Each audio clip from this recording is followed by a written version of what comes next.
In the capital of Mogadishu, Muhammad Aidid is a leader of an armed militia group. His militia steals food supplies from the United Nations. The United States deploys the Army Rangers and Delta Force to restore order. However, the operation is failing. General Garrison orders Delta Force to capture a gun runner, Mr. Atto, as part of a larger mission.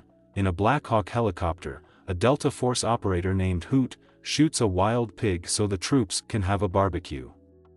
Hoot is getting his food. A captain sees Hoot's weapon is not on safe. Hoot states his safety is his trigger finger. As Rangers are relaxing and a soldier is making fun of the captain is watching and disciplines the Ranger. The U.S. Army received intelligence from a Somali informant. This intel allows General Garrison to develop a mission to stop the militia. The general uses the code word for the mission as Irene. Eversman, the newly appointed squad leader, quickly briefs his team before they prepared for the operation. In the afternoon, that same day, the Somali informant made a cross sign on his vehicle to provide the army with more precise targeting information. He was instructed to park his car in front of the target building. He parked at the target location, as a signal to the army. The general gives a go on mission. On their helicopter approach, young Somali spotted the incoming helicopters and alerted the militia groups via radio. The militia quickly prepared to defend against the impending attack.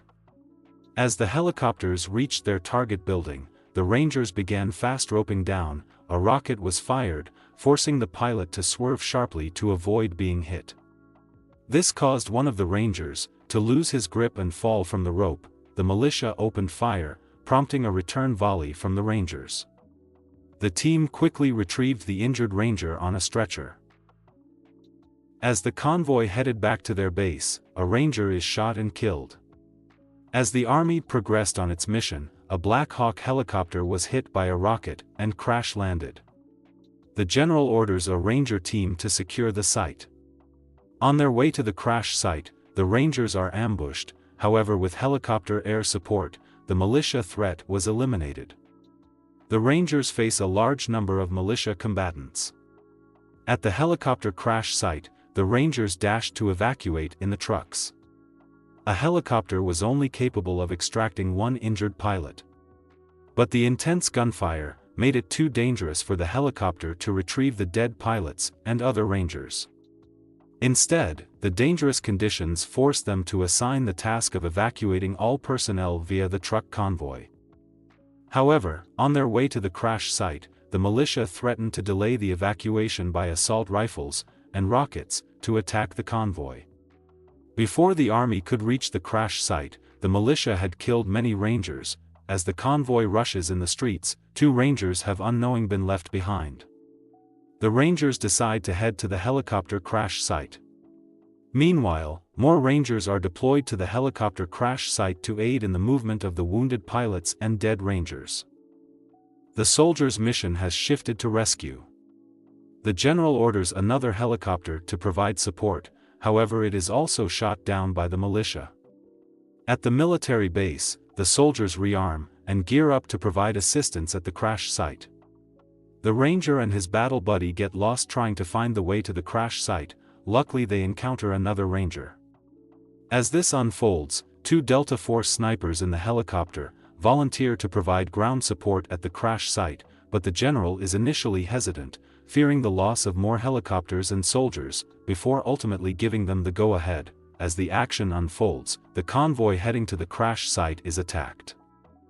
The driver's assistant is killed, and another is injured.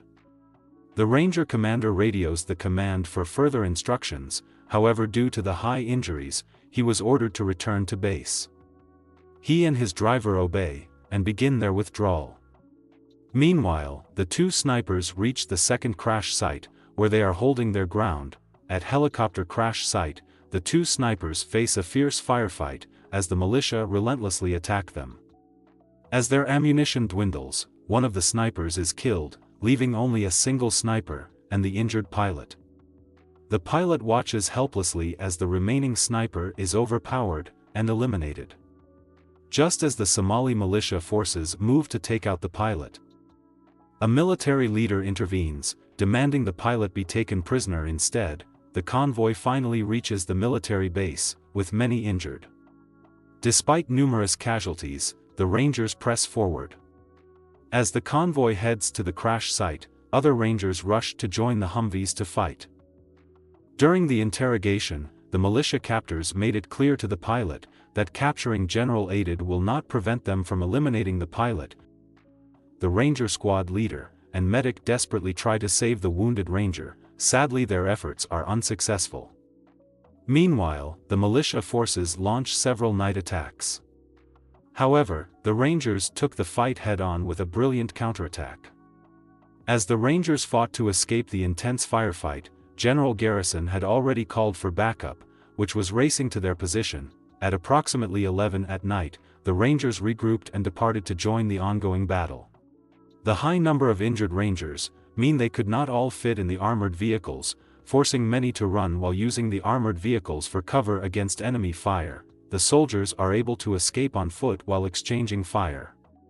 Upon reaching the safety of the United Nations base, they are shocked to find a large number of dead. The Ranger squad leader locates a Delta Force operator and asked if he was planning to return to the city.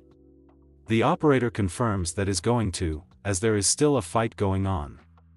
Before departing, the squad leader Ranger took a moment to bid a final farewell to his deceased Ranger friend.